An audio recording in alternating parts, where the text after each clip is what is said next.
Thank you so much, Diane. We appreciate that. If you have not received a bulletin, Kevin and Noah are available back there. They can hook you up. Just kind of throw your hand up. On the front are our announcements for the week, and on the back are some notes for our time together in Scripture this morning. Hopefully just to help you track with our conversation. When I was younger, we had a computer in our home that I used frequently. And it's not like computers today, right? It was like the big tube monitor, the big old desktop. It ran Windows 98. I remember when we upgraded from 95 to 98. It was a big jump. I didn't understand it, but I did understand that it came with some pretty cool games, right? I was of that age where I like to spend my time on the computer, like back in the dinosaur days before the internet was a thing. But you got to play cool games like this. Right, I went down a little bit of memory lane this week, remembering these games. I forgot these games had existed. Maybe you guys recognize them. There in the top left corner, Jez Ball. Does anybody remember that game? Yeah, I knew you would. Yeah, you got that bump as they're bouncing around. I love that game. The one on the bottom left, Free Ski. This unlocked like a core memory for me. I never really understood how the game worked. I just tried to avoid crashing into the trees and the rocks, and I thoroughly enjoyed at the very end when the monster came out and ate you. Right, so that was my goal. And then on the right was Rodent's Revenge.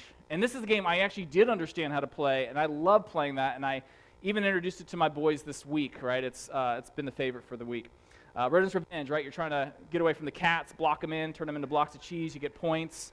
There was other games, right? Solitaire, Free Cell. But there was one game that I played frequently that I honestly had no idea how it worked. And it was this game, Minesweeper. Right, I had no idea how Minesweeper worked. Do you guys know this game? Have you guys seen this? Okay, good. All right. I'm glad you guys are like, I have no idea what you're talking about. Minesweeper, right? You got this field full of mines, and the game is you're supposed to navigate and figure out which one's a mine, which one's safe, and there is a method to the madness. But when I was 7 or 8 playing this game, I had no method. I had just madness, right? I would randomly click around and hope I didn't hit the mine, and as soon as I did, that smiley face turned upside down. I'd push it and reset it. Right? I had no clue of how this game worked. I had no idea how to move forward. I had no idea how to navigate the minefield that was this game. Right? I was clueless. I just clicked on what seemed good and appropriate. And I mean, I would sometimes get 4 or 5 clicks in. I went kind of far sometimes before I'd hit a mine. Now, that's a game. But many of us step in here today, and maybe we're navigating a minefield of sorts as well. And you're uncertain on kind of what move to make next, right? Maybe you're like me when I play this game, but this is your life, and you're just kind of doing what feels good, what seems natural, and you make a click, and all of a sudden, boom, you hit a mine. You experience a major problem. And maybe you walk in the doors today, and you have some vision, some goal for your future, and you're unsure on how to move forward, right? It's like this game. You're trying to navigate a minefield, and you're clueless on what to do next. No matter who you are, no matter how you envision your future going, there are elements of life that we are uncertain about. We're uncertain about elements of our future and how we can and should move forward. Maybe you come in the doors today and God has just placed a burden on your life, this bold vision, this dream of something you'd like to see accomplished. Right? Maybe it's a life pursuit or a dream, maybe of building a business, and you're uncertain on how to move forward, right? You want to build that small business, you want to grow your farm, you have this vision, but it feels complicated. What do I do next? Maybe it's building a family, right? You're not sure on who to marry, where to live. Maybe you have a vision of a certain career path, and you have this dream, this vision, and it feels God-given, and you're just like, I don't know what to do next.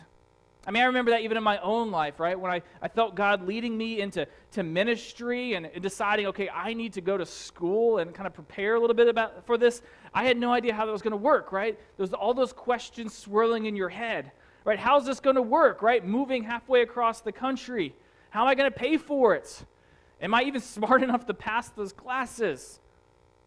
Many of us have different dreams for our future, and we're uncertain on how to move ahead.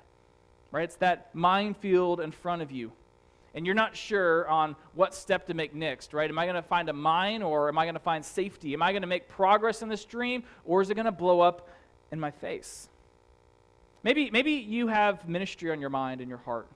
Maybe going to a foreign mission field. Maybe serving in a traditional role in the context of a church. And you're asking the question, right, God, you've laid this burden in my heart. How do I move forward? You're uncertain on how to move forward. And honestly, most of us, if we're not careful or intentional, God might lay a burden on our heart, but if we're not careful, we'll just effectively click on the next thing in front of us, having no idea whether or not that's what actually needs to occur during this season of life. So last week we spoke about different challenges that we might be experiencing in life and the posture that we need to adopt as we wrestle with the hardships of life. We said we need to have a sense of curiosity, right? Having the courage to ask the tough questions. We need to confess and acknowledge sometimes our role in the challenges of life. We need to be committed to doing the next right thing. And here's kind of a continuation of that conversation, right? The next right thing that God puts in front of us. How do we know what the next right thing is? So today I want to give us some handles on how we are to take that curiosity, that confession, and that commitment and apply them to the challenges that lay in front of us. What do you do if your marriage is on the verge of collapse? Maybe you have a bold vision for how you can save your marriage, but you don't know how to take that step. How do you move forward when your dreams and your plans for the future have been completely shattered? Maybe you had a dream of being in a different place than you are today. How do you take that next step forward? What are you supposed to do as you go through a tough financial situation or a job change? How do we turn this bold vision and dream for our future into reality? We're moving into week 2 in the series that I entitled Under Construction as we move through the book of Nehemiah. So if you would, grab your, maybe a pew Bible in front of you, grab your Bible and turn to Nehemiah chapter 2. In your pew Bible there, it's page 468. Now Nehemiah is a book that is focused upon the character of Nehemiah. And a little bit of background with this before we dive into our text today. The Hebrew people have been through a very challenging season. They've experienced a civil war. They've been conquered by larger empires, and over the course of a couple hundred years, they've been completely pulled away from the promised land, and they, in many ways, are experiencing a crisis of identity. Right? Who am I? Right? Who am I as a Hebrew individual? Has God forgotten us? And so Nehemiah is living under Persian rule at this time. He's been removed from the land. The people are spread around, really the known world at the time, and he's living in what is today modern-day Iran. But there is still a love for the promised land. There is still a love for Yahweh. And last week, what we saw is Nehemiah. He's serving there in with King Artaxerxes as a cupbearer, and he gets news that Jerusalem is not doing well. There had been a small remnant of people that had been left there. There's been groups of people that have gone back, and he's heard news that people have gone back, and he would expect that the walls are being rebuilt because they had been torn down. He would expect that the gates have been repaired and the people are doing well. But he learns just the opposite. It is a mess, literally and metaphorically, and his heart breaks for his people. They're vulnerable to unfriendly groups. The heart and the morale of the people have been gutted, and Nehemiah has a burden to do something about this problem, right? He has a vision. He has a challenge laying in front of him. He has a metaphorical minefield he has to figure out how to navigate. Here's the vision in front of me. How do I get there? What's the next move? So as we look at our text today, his process as he navigates this vision can inform us for today. How do we turn a bold vision for our future into reality? You may or may not be aware of this. I am, because it's kind of my life.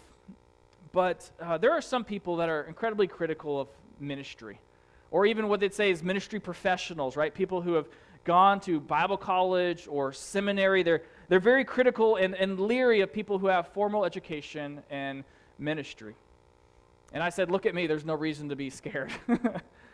But some people are concerned, right? They think, right, you go and get a formal education, you're going to do some weird new teachings into our church, you're going to corrupt things, right? Usually this comes maybe from a good place, very pragmatic. There's a concern that someone that goes and gets education will abandon normal vernacular and they'll adopt really big words that are detached from reality. But one of the most common arguments against education for ministers goes something like this. Well, the disciples didn't go to seminary, and that is true. They did not.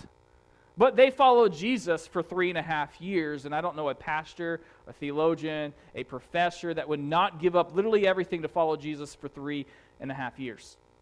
I bring all that up, right? It's kind of the world I live in. But this is something that I believe, right? If someone is called to ministry, I believe God has called you to prepare in some capacity. So in today's day and age, if you feel called to ministry, you are called to prepare, whether it's in a formal capacity, whether it's in a gaining skills and experience in the local church, a combination of the two.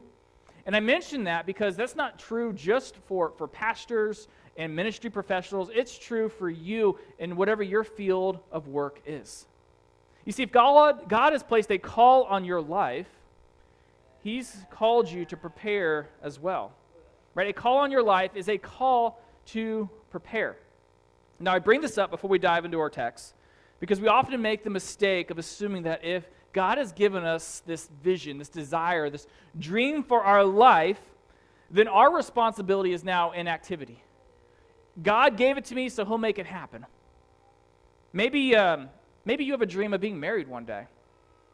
And so maybe, right, instead of just sitting around and hoping that person just randomly walks into your life, maybe what you do in that season is focus on becoming marriage material.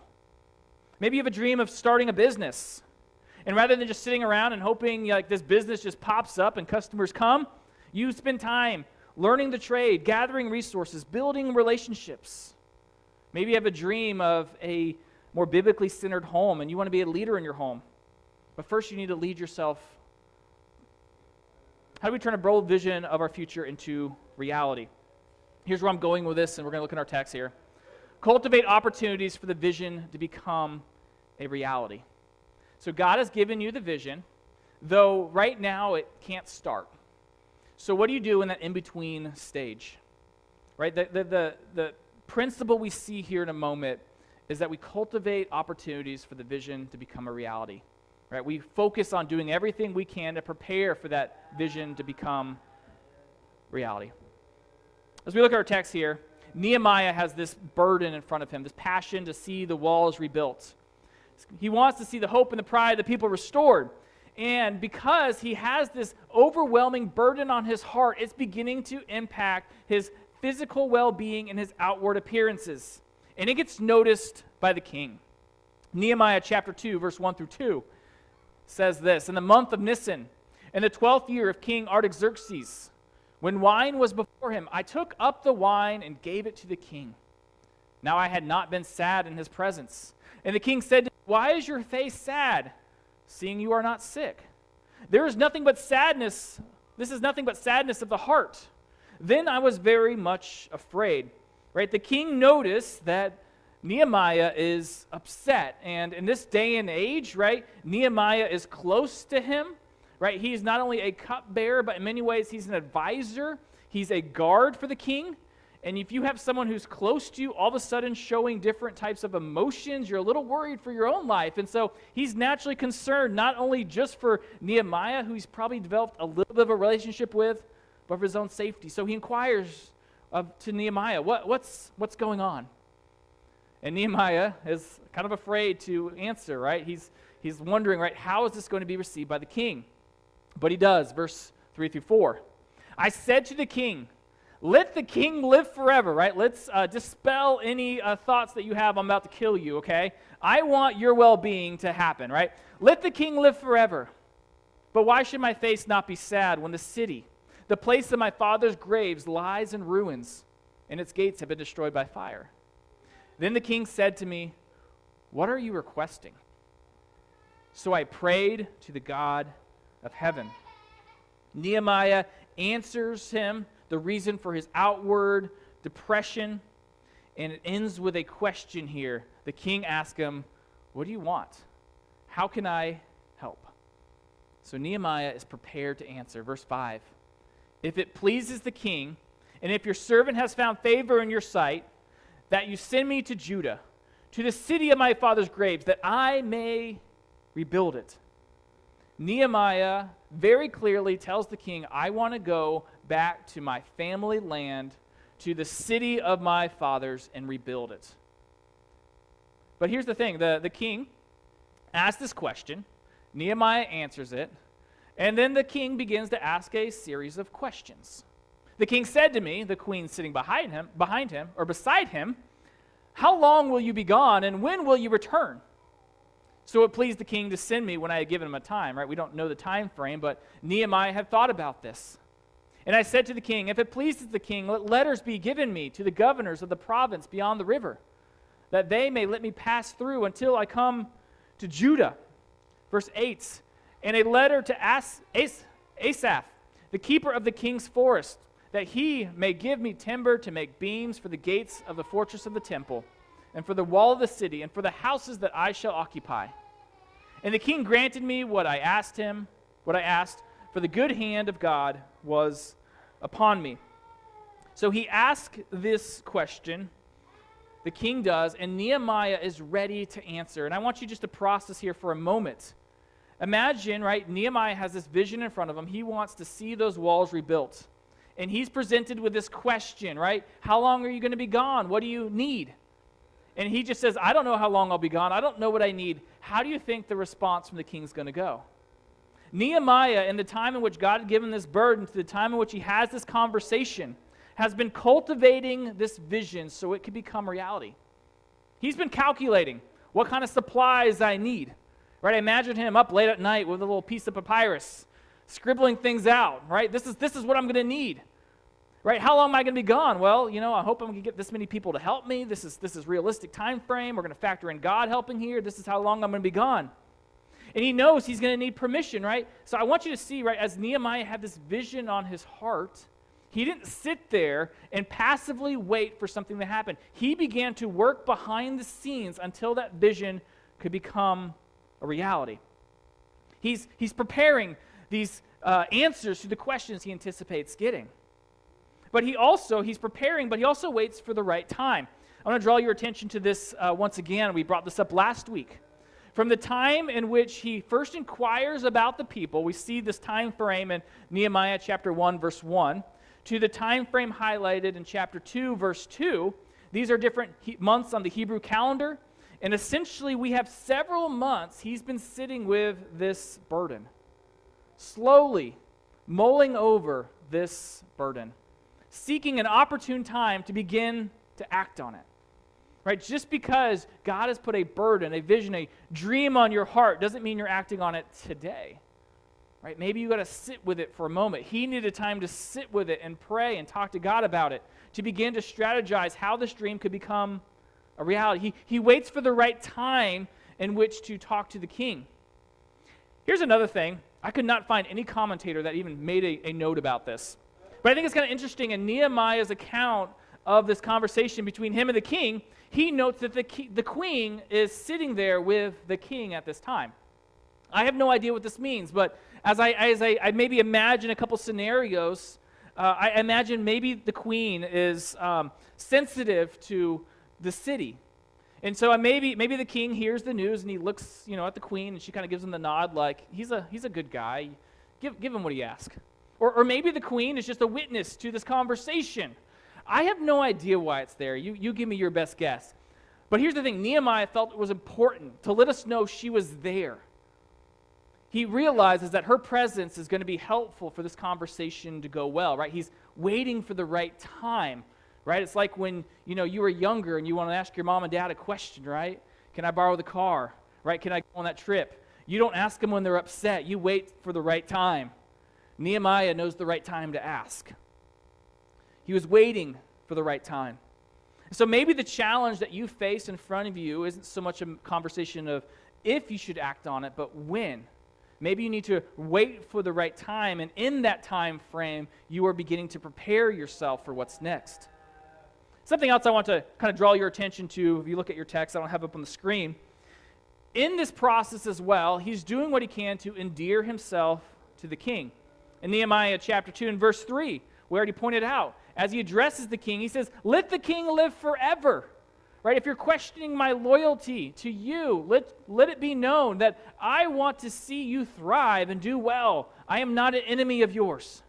And it goes over and over multiple times in his conversation. Verse 5 and verse 7, he politely asks for these things, right? If it pleases the king, could you, if you see it within you, could you help me in this process? He's endearing himself to the king.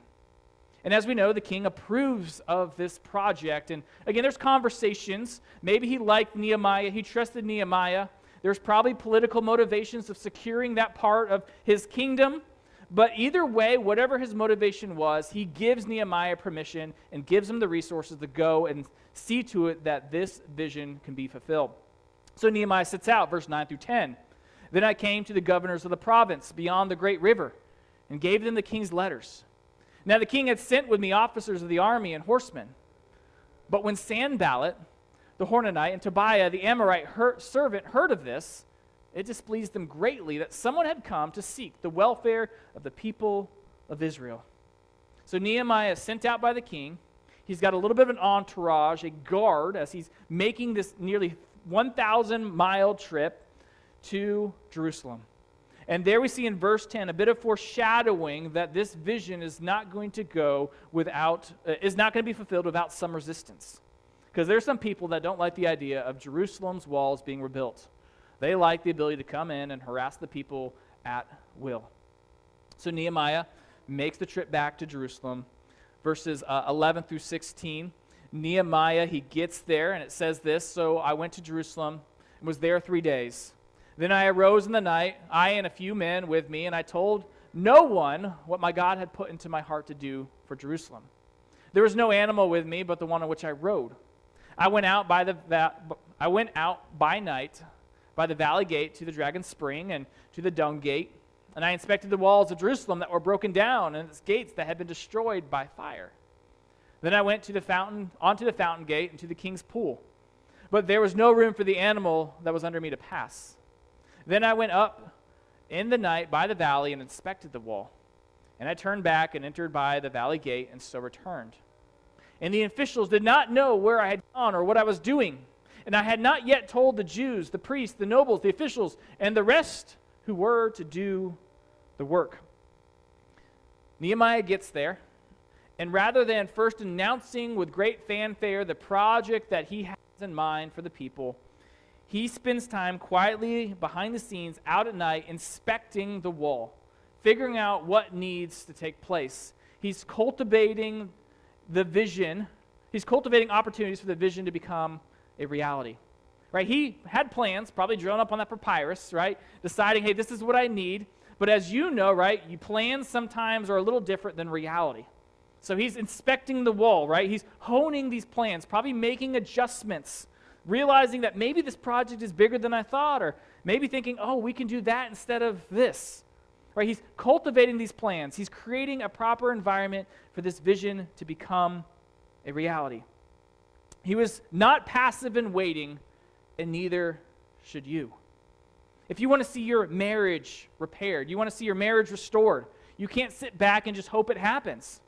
Right? You need to be active in cultivating that vision.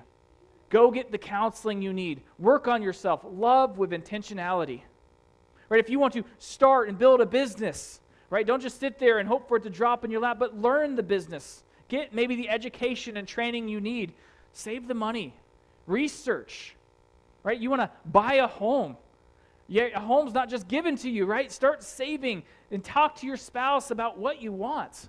Right? Don't just sit there and passively wait, but begin to cultivate opportunities for that vision to become a reality. In 1961, the United States was trailing the Soviet Union in the space race. Many Americans doubted whether or not reaching the moon was even possible. And in that moment, our president, John F. Kennedy, stood before Congress and he cast a bold vision. He said, "We choose to go to the moon, not because it is easy, but because it is hard. He gave the nation a clear goal, right? Land a man on the moon and return him safely to Earth. Before the decade ended, Kennedy passed away. Kennedy would not see this vision become a reality, but this vision that he cast united scientists and engineers, politicians, and ordinary citizens to see this mission, this vision accomplished. So 8 years after he cast this vision, in 1969, Apollo 11 lands on the moon, and Neil Armstrong steps on its surface.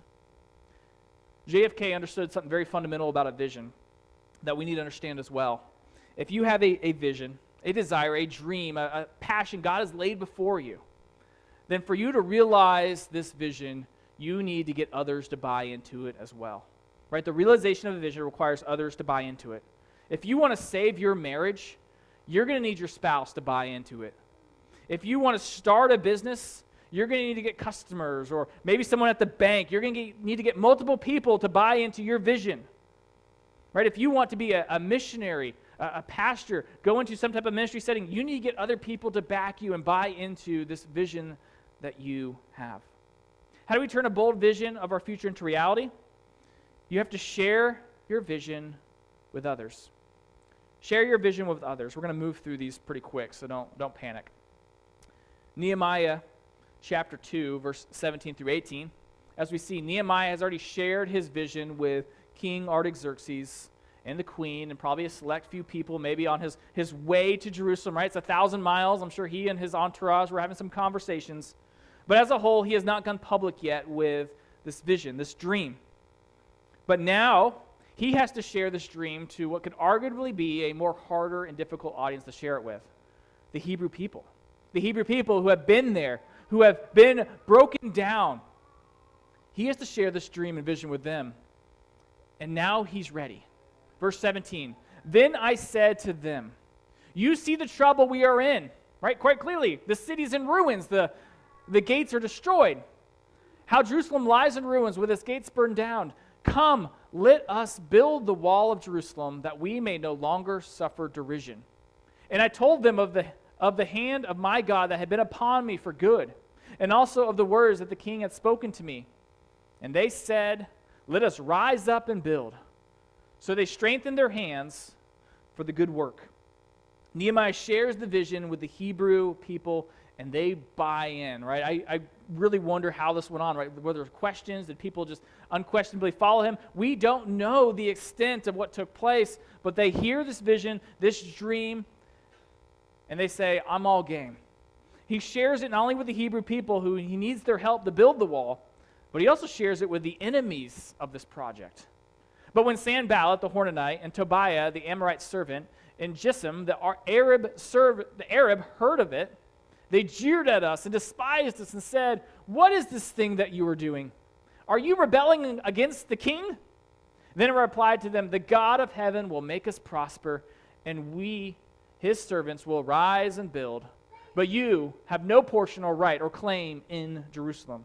Right? He's kind of highlighting why they are so against this project, right? They like to come in and harass the Hebrew people, do what they want, and they see walls going up as a threat to them and their harassing of this people group.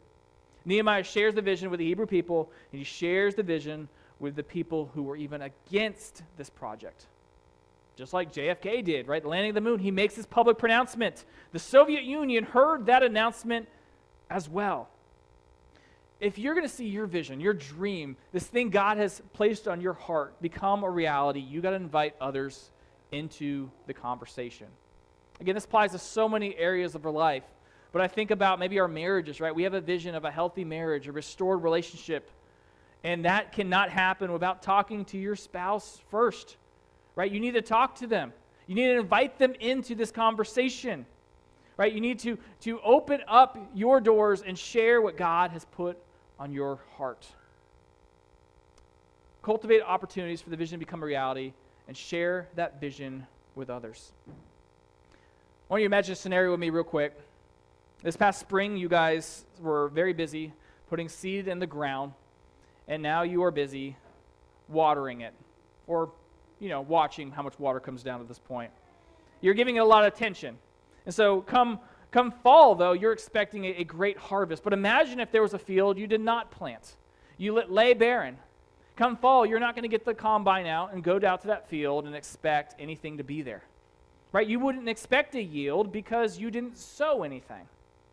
But if you have planted the field and you fertilized it, you made sure it was watered, you closely attended to it, you would expect great yields out of that field. Of course, many of you all have said that's idealistic because you've been doing this for a while. There's elements of that you have no control over, as you very well know. You have no control over how much rain we get. You have no control over the hail that may or may not come, the wind that'll flip your pivots and make your field dry up when it doesn't rain. You can work incredibly hard sowing and attending to that field, but you still have to trust God to give you the increase. And here's the principle I want you to see, because you see this throughout chapter 2 in Nehemiah's story. He is doing a lot of work. He's working as if all of this relies on him, but he's resting knowing that it actually all is dependent upon God. For us, with the vision that might be in front of you, you are to work diligently, but trust God completely. Last blank. Depend on God entirely. I just want to just show you a few references here, because if I left it here, you would think, okay, for me to accomplish this vision, this burden God has put in my heart, I just need to work really hard and build the right relationships with people. Yes, and. Because as you look at Nehemiah's story, he is not unaware of God's important role in this entire process. I love Nehemiah chapter 2 and verse 4. We call this like the Nehemiah prayer, right? In the moment in which the king asks the question, what are you requesting, Nehemiah? What do you want? In the moment when he stops talking, and before Nehemiah starts talking, right, that probably second or two, Nehemiah shoots up a prayer, and he says, God, give me the words to speak here. He is fully dependent upon God, right? He's praying to him. He's consulting with him through this process. He is very, very aware of how God is opening up doors and opportunities for him. Nehemiah chapter 2 and verse 8, he acknowledges that God moved the king to grant him this request, right? The king granted me what I asked. Why? Because the hand of God was upon me. Nehemiah is working hard, but trusting God entirely. Again, throughout the chapter, you see references to God's hand and what was going on. Nehemiah chapter 2 and verse 18, as he's talking to the Hebrew people, he's telling them the story of how he ended up there, how he got the king's blessing for this project. And he says this happened because God was in it. And he even lets the enemies of Israel know that the God of heaven is going to make us prosper. Nehemiah is working incredibly hard, but he's trusting God entirely. Even his very position as cupbearer was an act of God's sovereignty, right? Putting him in a place, in a position of trust with the king to make this request. So maybe, right, for you got this vision in front of you. You're working hard and diligently, but you still need to trust God completely. Right? Fight for your marriage, right? Go to counseling, have those conversations. But at the end of the day, you can't change your spouse. Only God can.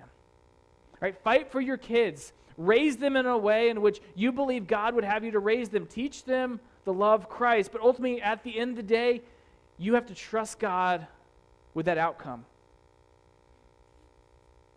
I remember, and I told you this story before, very clearly in my mind, though, when I was in seminary, having a season of life where I was just struggling, right? We were struggling to pay bills, trying to figure out how to pay for the next semester, and I remember getting frustrated with God. I remember where I was in my truck when I had this conversation with God and just complaining to him.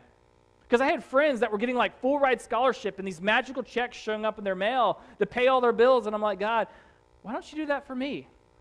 And I remember praying to God, whining and complaining to him, and it hit me. It was almost as if there was an audible voice saying, Justin, I am providing for you. I gave you this job, right? I've blessed you in small ways, between small gifts from family and friends to the flexibility in your schedule to work this job. I've been taking care of you along the way. And I think back in my life, right, it was that balance of having to work incredibly hard but still trusting God to provide. He gave me the job, but he extended the grace to work it. And again, that is maybe where you're at in your vision. I entitled this message, Faith Between the Flags. It's kind of an ode back to Minesweeper. Once you understand the game, you know there's a little bit of strategy of counting those spaces, trying to figure out where the mine is at. And I played a few rounds of it this week. I actually still didn't finish a board. Because there are some spots where you have to still guess, right? You can get most of it figured out, but there's a few spots on the board you still have to take a step of faith, right? You have to have some faith between those flags that you put up thinking and believing that there's a mine there. You have to do the work. You have to plan. You have to count squares, but you still have to take, I would say, right, that step of faith. And for you today, whatever might be laying before you, you have to trust God in this empty space. As you set up those flags, as you prepare to move toward that vision, that dream that He has given you. If God has put a burden on your heart for your future, don't ignore it. But what we see here in Nehemiah chapter 2 is a call to get busy. Don't sit by passively and ignore God's role in it. 2 questions, we're done here. What challenge has God laid before you?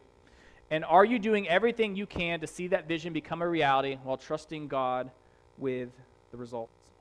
Let's bow our heads in a word of prayer. God, as we come before you this morning, I know there are so many things going on in our lives, so many burdens and dreams and passions that you have put on our hearts and lives. And God, as we consider, Lord, how to take that next step, Lord, how to act on that dream, that burden you put on our heart, God, I pray, Lord, that you begin to help us see opportunities to cultivate that vision, to develop ourselves for that.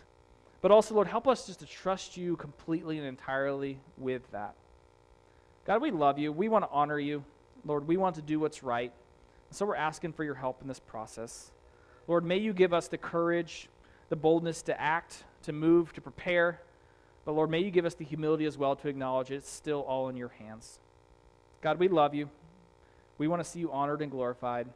So Lord, I pray you help us in that. Be with us this morning. In your name, amen.